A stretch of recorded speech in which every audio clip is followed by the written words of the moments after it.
Welcome to the Enchanted Ears podcast, where we discuss anything and everything Disney. I'm Angela. And I'm Joe, and on today's episode, we're taking a look back at Tomorrowland, one of Disney's...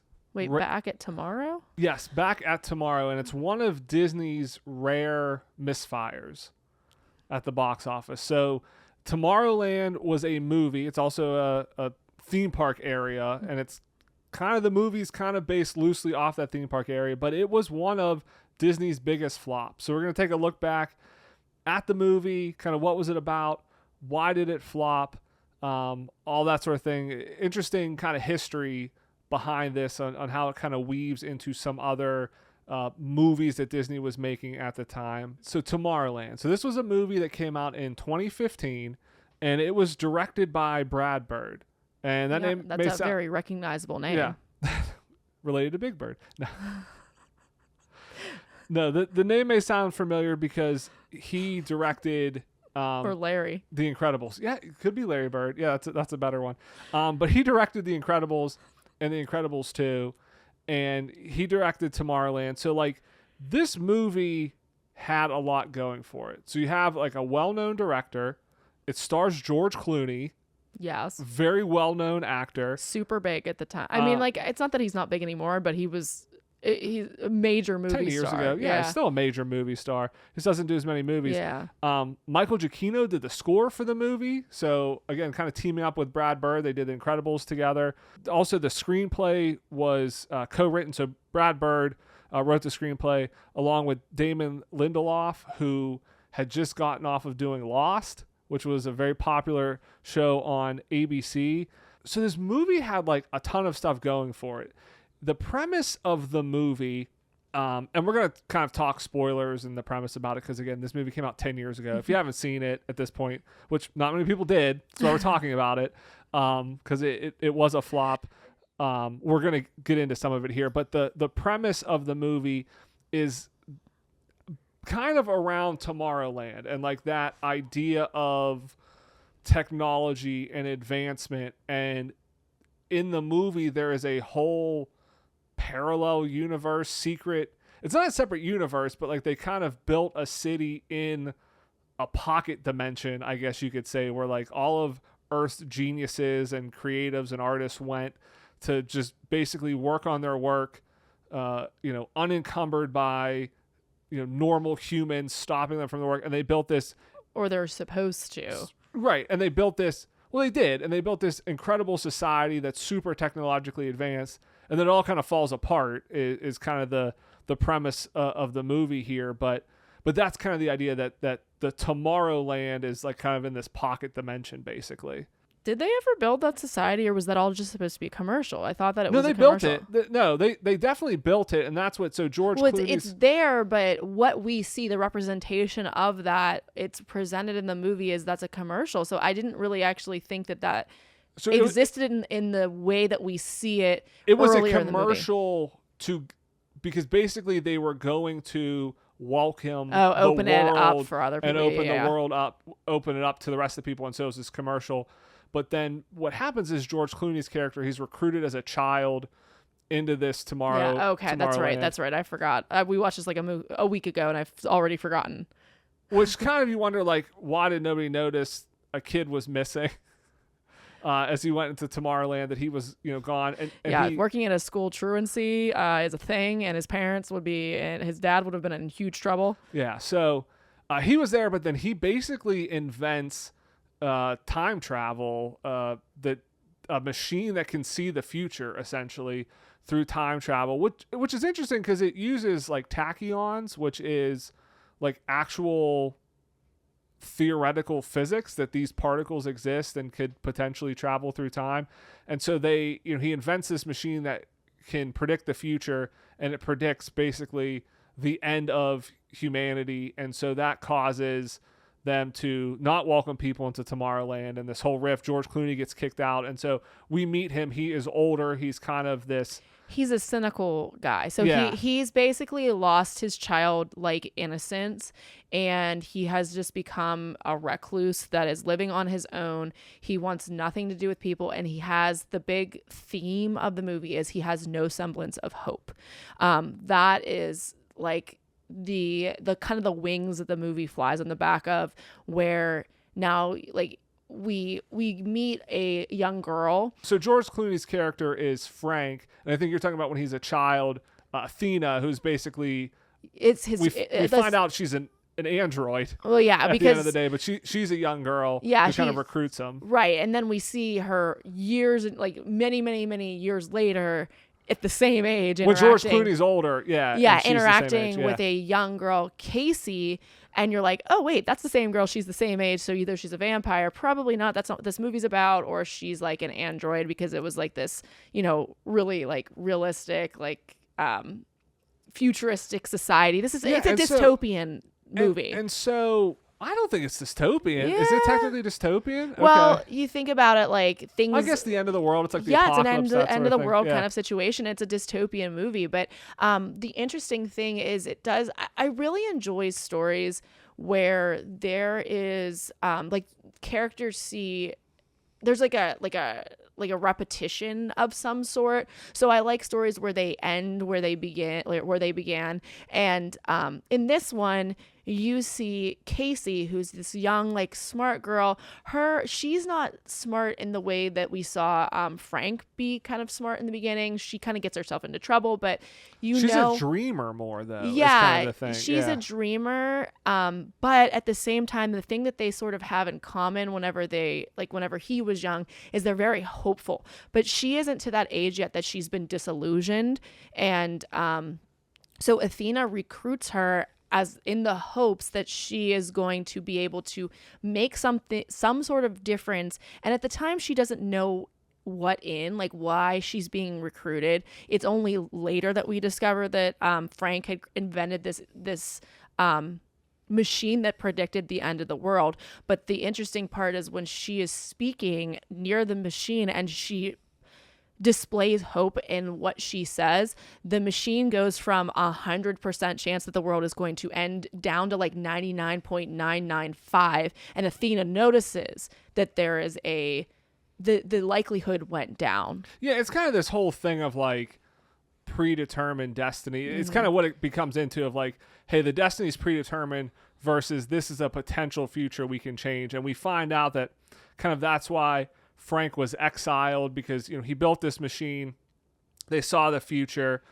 Hugh Laurie is in this movie. He plays the governor of Tomorrowland, and we find out he's kind of the bad guy in this, and that he's actually trying to kind of create the end of the world, because he feels that like humanity can't be saved, but Tomorrowland will be fine. So just let Earth collapse, let humanity collapse. But it's hard to kind of like think about his role. That's kind of a little bit where the story sort of falls apart. That's where it does get a little bit weak there, but that's kind of like where the two of them, like, their conflicting viewpoints. Like Frank, and once he meets Casey, kind of sees like, this is always a potential. We can change this. There is hope.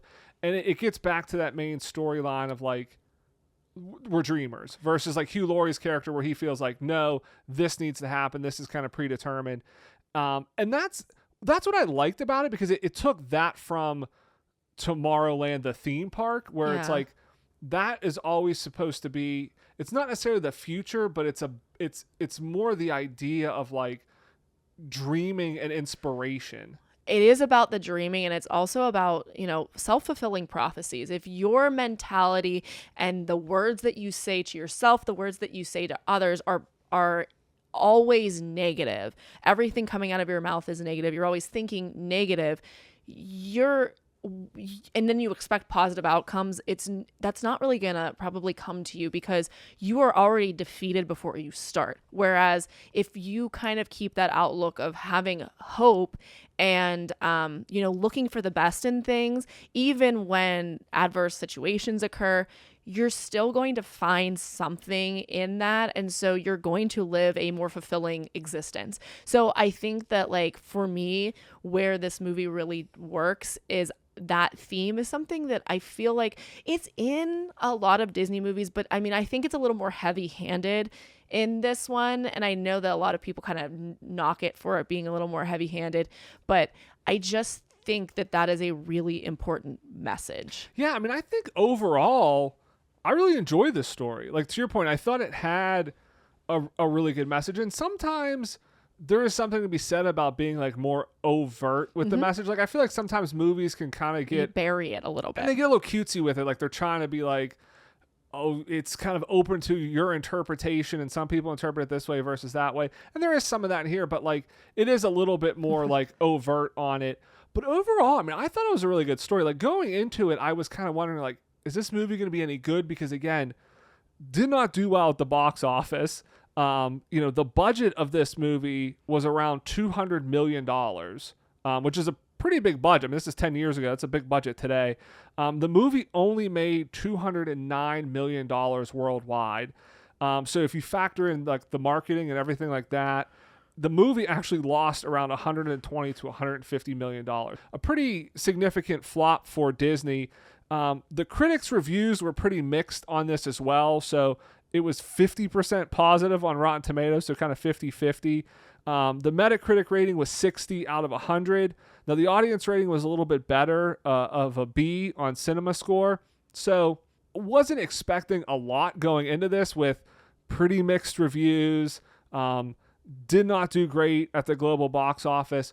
But, like, you're right, it had a really good story. Like, I was surprised kind of how coherent the story was, how the plot kind of moved along pretty well. Like I really enjoyed it though. And we mentioned at the top that George Clooney is in this movie, but there's actually a couple other like heavy hitter actors in this one as well. Heavy hitter musicians, country stars.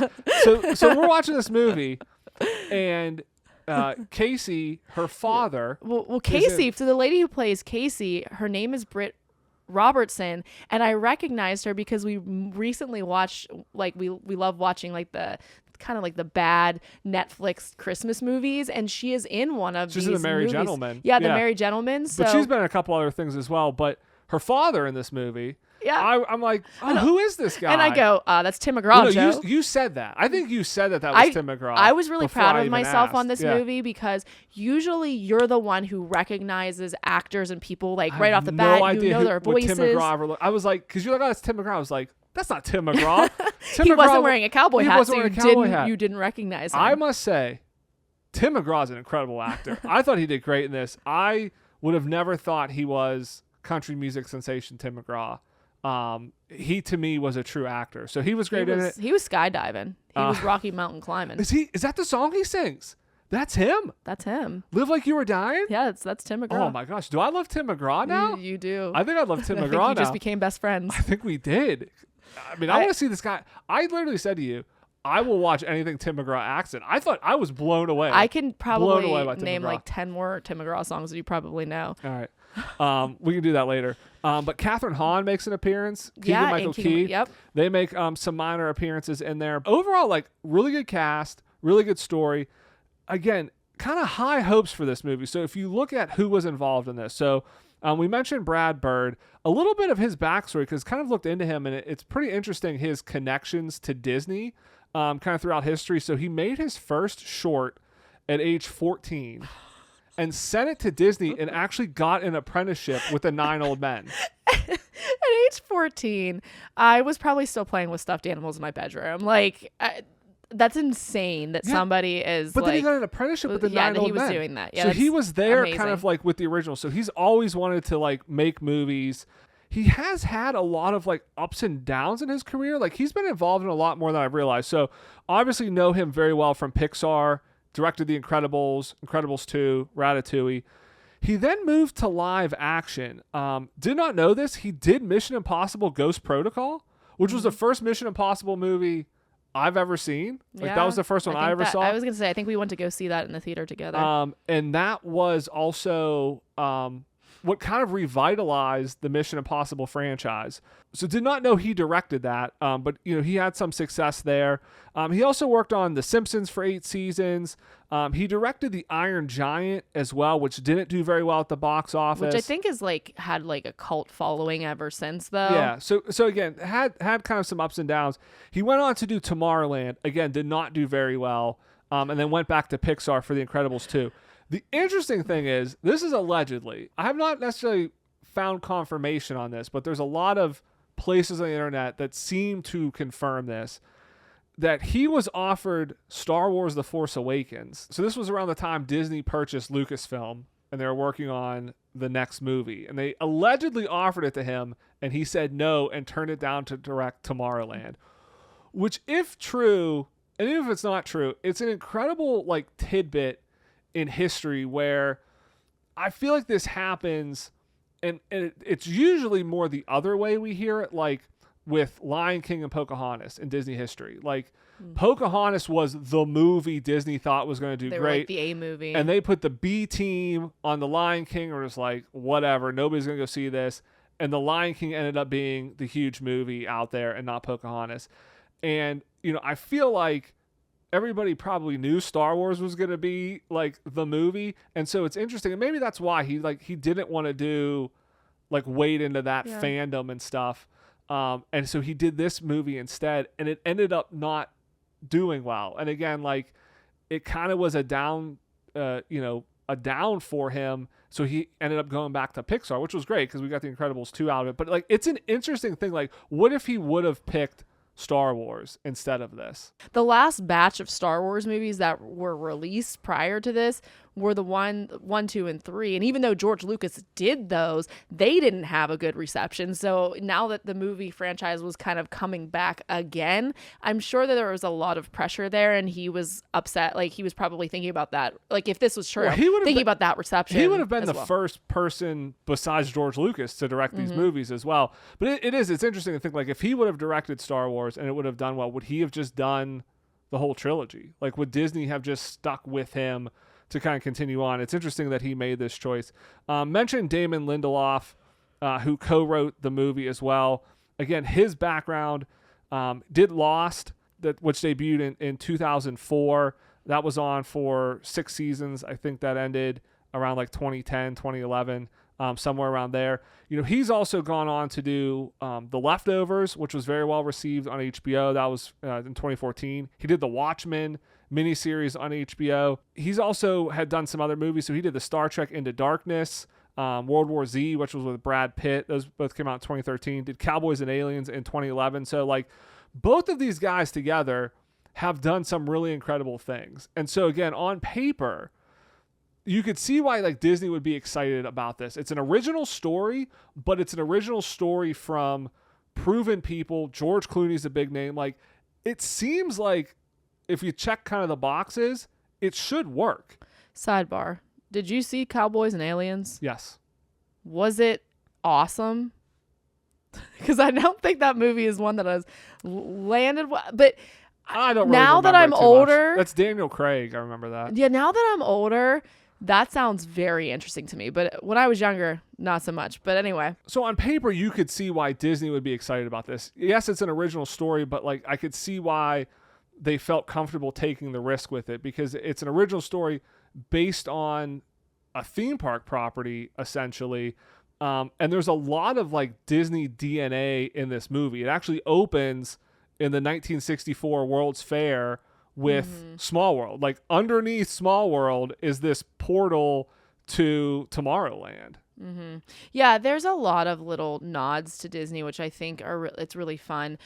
Even whenever they go into like, it's like a nerd antique shop. I don't know exactly how to, like a comic book shop in it. And there are all kinds of like superhero, Star Wars, all kinds of things on the shelves. So while that scene was happening, not only like, you know, that's where Catherine Hahn and Keegan-Michael Key are, but I was almost like the scene was almost getting stolen from them because I was trying to look at on the shelves because they were just absolutely chock-a-block full of like memorabilia and characters. I know the Iron Giant was on the shelf at one point in time. So it's just like interesting little nods. And now that I know that Brad Bird was involved with the Iron Giant, it makes sense that he put it on the back. Yeah, a little Easter egg. Yeah. So it like, I don't know. There's a lot of things in it that for a Disney lover, like it's really cool to watch. Yeah, I'll get back to that because I have an additional thought on that. But what's interesting also about that scene is we learn that Catherine Hahn, Keegan-Michael Key's characters are audio animatronics. So I mentioned Android earlier, that Athena is an android. That's not technically true. They call them audio animatronics in the movies. Again, a nod to Disney, Walt Disney.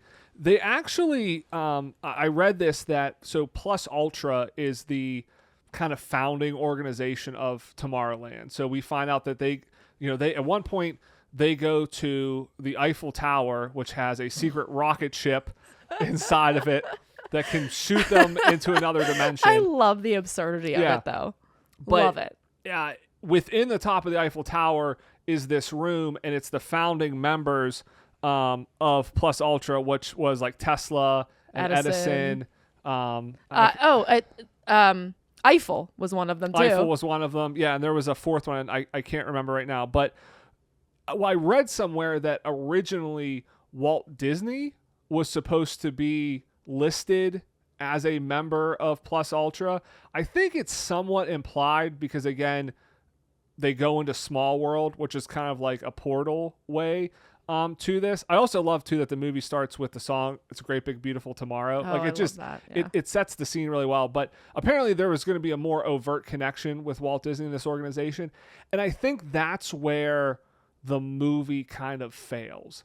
And I think, to your point, there's a lot of nice Disney nods, especially at the beginning. Like, it started off really strong. It's a Great Big Beautiful Tomorrow. They're at the World's Fair. That's a very important piece in Disney history. It's a Small World is there. That's like a known attraction. The whole thing's called Tomorrowland. Like, even in the kind of landscape of Tomorrowland, you can see kind of like the Space Mountain building in there. They kind of work that in. They have audio animatronics. But after that, like, there's not a super deep connection to Walt Disney. There's not a super deep connection to Disney. Like, I feel like they should have leaned more heavily into Tomorrowland and Disney being a dreamer and Disney being part founder of this in some way.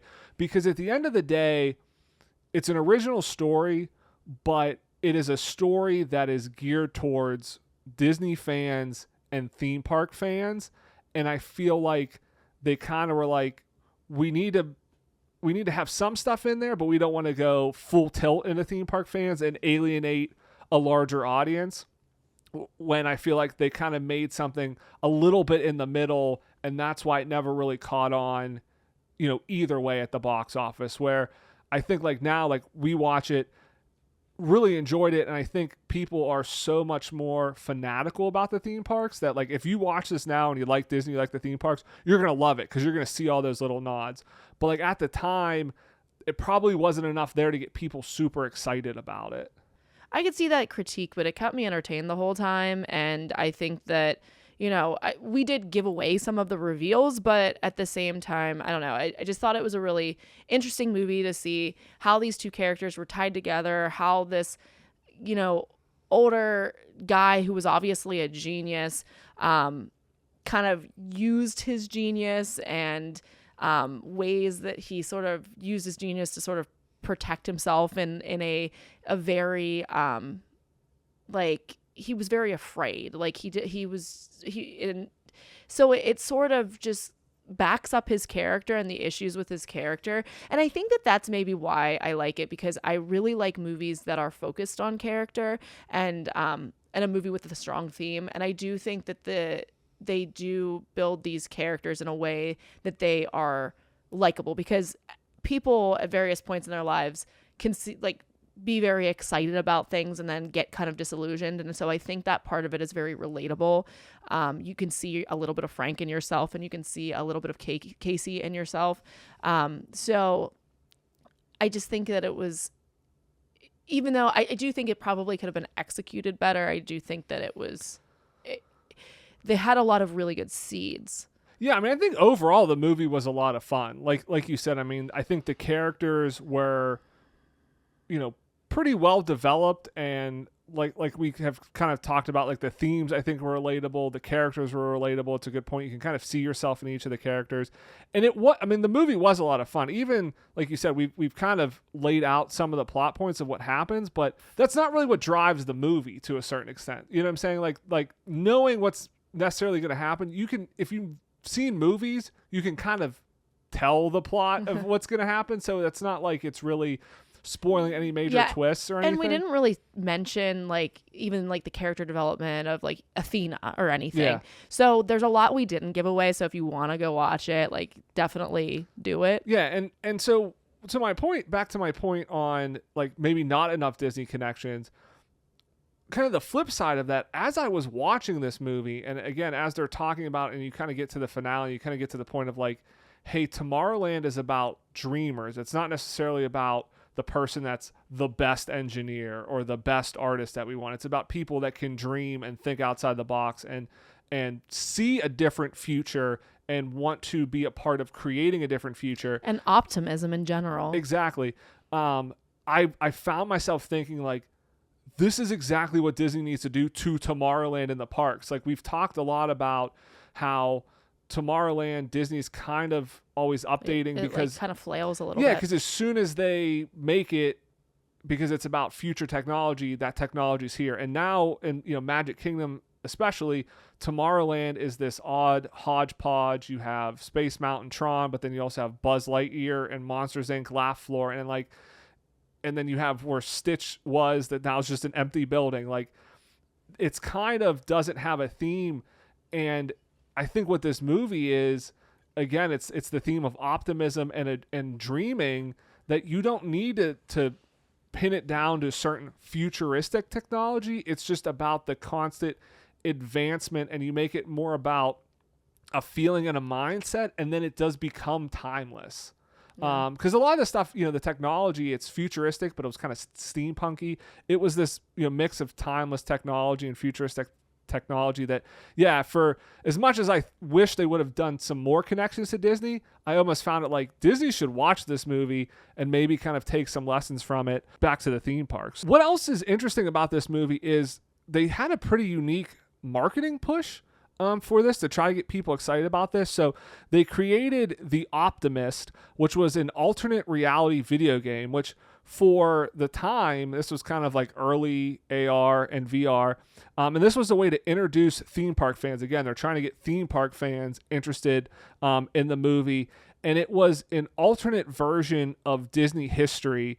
And it came out and it coincided with D23 in 2013. So a couple years before the movie opened. And it was this idea of like a game leading people through Anaheim on this alternate version of Disney history, kind of ending with D23. And then at the D23 Expo, they opened this, they call it the 1952 box, which was this supposed box that Imagineers found. And there were these like artifacts in there that kind of tied to the legend of there's some connection with Walt and the Disney company to this land and, Plus Ultra. Pixar actually ended up making an animated short about Walt Disney being included in Plus Ultra that was supposed to be included in the movie, but they didn't have it in there. So like they had this whole kind of like marketing thing of again, making this alt history. And I think leaning more into that of, kind of taking historical events and putting their kind of spin on it like that, I think would have just elevated the movie a little bit more, and I think maybe gotten people more excited to go see it when it came out in theaters, like what they were doing with this marketing campaign. But again, this was 2 years before the movie came out. So I think even if you got excited, it was 2 years until the movie came out, and there wasn't as much of that alternate history in there that they were kind of like playing up in the marketing. But just an interesting like tactic they took to kind of market this film. Yeah, and I think that that's interesting because it kind of flows into some of the comments that I was seeing, because I went through and I was reading on Rotten Tomatoes some of the reviews, which sort of goes into the mini game that I created for this show. Oh, game within a game. Yeah, I wanted to like spice it up a little bit, and you guys at home can play along. But this kind of goes into some of the reviews that I was seeing that was like, oh, for as like overblown that the marketing that was for this movie, it didn't deliver on that. So it's kind of interesting. So the game that I have for you here is Tomorrowland Review or Not. So I'm going to read you a review. There are 3 of them. Okay. And you have to tell me if it is a Tomorrowland review or it is not. Now, is it Tomorrowland if not, review or not? Or not. So could it be a review for another movie, or this is just a review you Possibly. made up? Or maybe it's one I made up. Well, because if you made it up, it's still technically a Tomorrowland review. So it's either a real review or not. Okay. All right. Got it. So the first review is, everyone needs to see this movie for what it is and not what it could be. In a world where negativity is the norm, having a sense of hope is how we survive. Every day we change the world through the smallest of actions, and this movie showcases that we all make a difference. So, Tomorrowland review or not? Real review or not? Because again, if you made this up, it was still a review of Tomorrowland. It felt kind of wordy to me, and I feel like people on the internet don't like put that many words into a review. So I'm gonna say this isn't a real review. This is from Chris S. He wrote a review on Rotten Tomatoes. He wasn't a critic. He was just that was a real review. He was a person that wrote about it. But yes, he very he wordy wrote review. this. Okay, he wrote this review. That threw me off. Yeah, yeah, and this, so it was a little bit longer than that, but that was kind of the general gist of it. And yeah, he was just saying like, yeah, he liked it. It was good. Okay. All right, the next one. The aim of Tomorrowland is admirable. We can all use a more optimistic outlook, but the execution comes across like an unfocused, ham-handed, self-congratulatory editorial. Well, see, that feels like a real review. Like, that felt really good at the beginning. Then you started talking about ham-handed, which kind of feels like maybe that's not real. But the fact that I feel like it was a real review, and the last one I felt like wasn't, but it was, so I think this one was a real review. So I'm going to say it's not a real review based on double reverse psychology. Okay, I have never in my life said ham-handed, so this was a real review. That's real too. See, I thought that was real. So this was a real review. I double psyched myself out. And this one was a critic. His name was Brent. His name is Brent McKnight. Okay.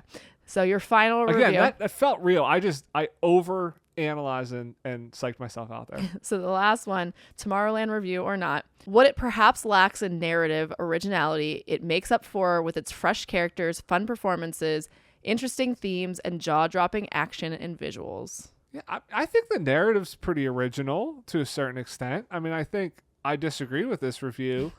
I'm going to say this is real only on the fact that I think you might be tricking me, and all three of these are actually real reviews, and that's part of the game as well, that you want me to think there's going to be a fake review, and since the first two were real reviews, the third one's the fake one, and you're going to get me to guess it's fake, but it's really real. So I'm going to say triple reverse psychology. All three of them are actually real reviews. Okay, so I was very specific with the wording of the way I said this, and I would not give you specifics for a very explicit reason. I made sure I said Tomorrowland review or not. So this was a real review, but not of Tomorrowland. The last review was actually a review by Callum Cooper. He was a critic who reviewed The Force Awakens, the movie that Brad Bird allegedly turned down. Okay. But I picked one that was general enough that it could apply to this one. So it was whether it was a Tomorrowland review or not. So see, I was correct in that they all were real reviews. You were. Because I said what I or not real. So quadruple reverse psychology, we both were right. Well, I like being right, so I will agree with you here. We both were correct there. Interesting. Okay, so I could see that. That guy's 100% right. The Force Awakens was not an original narrative. So that review makes a lot more sense now because they basically just retold A New Hope with some new characters. So I get it. That review makes a lot more sense now. If I was thinking that, I could see it. But Tomorrowland, I think, was original. So, yeah, fun little game to play there. But yeah, overall, again, it's interesting. It's always interesting to look back at these movies. You know, we did this last year with John Carter, which was another one that like Disney had high hopes for, that it was going to be this like mega franchise, and that just completely bombed. It was like one of the biggest flops of all time at the box office. I feel like we liked that one too. Yeah, and I think that's the thing. And it's funny though, earlier in this episode, I was like, did we watch John Carter? Like I was actually thinking that. But I think what's interesting is, when you look back at these movies, they're not bad movies because like so much goes into making a movie that like it's going to be good. It's just the varying levels of it. And I feel like if people went back and watched this, and it's available on Disney Plus, I mean, you can go stream it and check it out. It's a solid movie. And I think people would really enjoy it. It's just at the time, people didn't go out to the movie theater to see it. And I also think that pop culture, for whatever reason, is really hard on any movie that comes out that's science fiction. And for me, I'm kind of the opposite. Like, if a movie is science fiction, that already kind of places it a little bit outside of the box and outside of the norm, because I think a lot of times, like, the adaptations are very, like, difficult. Like, it's hard to do a science fiction adaptation of a movie, but I always find them so interesting and thought-provoking. And so just like this one is no different. Like, I really appreciate the concept. I appreciate what they were trying to achieve here. Maybe I think that there were areas that they could have excelled a little more in, probably. Yeah, but every movie has weak. I mean, I don't want to say every movie, because there are movies that I think are perfect, but a lot of movies have weaknesses. Here's the bigger question, though. This came out in 2015. Shortly after this, Disney just started making live action remakes. Like, we talk so much about Disney just kind of making sequels, and it's because of things like this where they have what on paper should be great. They have a great director, they have a great writer, they have a well-known A-list celebrity. They got Tim McGraw to be in the movie. They have bring in your country music fans. It's based on theme park and kind of attractions, lore, Walt Disney, things that people love, that like, hey, this is an original story, but it should work. It should make sense. And then it flops. It loses them hundreds of millions of dollars. And so, of course, they're going to be like, well, let's not do that again. Let's just make Aladdin and The Lion King. We're just going to make everything else that we know people already love again. And that's the thing of, like, it's a good movie, you know? And so, like, that's what's kind of frustrating, too. And I think, you know, when we talk about this, like, I know you have a lot of frustration of, like, make originals, because like Elemental kind of went through this with Pixar. Now, it ended up doing okay at the box office, where it kind of turned around because word of mouth happened. But like, when these original stories come out and they're good stories, but people are like, I don't want to go to see them, I'll just wait till it comes out on streaming. I get that to a certain extent, but then it hurts the next decade of movies, because they're going to make decisions off of that for the next decade that are going to be like, why are we just only getting sequels? Well, it's because you didn't go buy a ticket to that other one. And unfortunately, they have shareholders that they have to please over at Walt Disney, just like everybody else. And so if the money isn't coming in, then they can't justify the spending. And so they're like, well, we'll do the proven thing. And so you kind of vote with your dollar a little bit here. It is.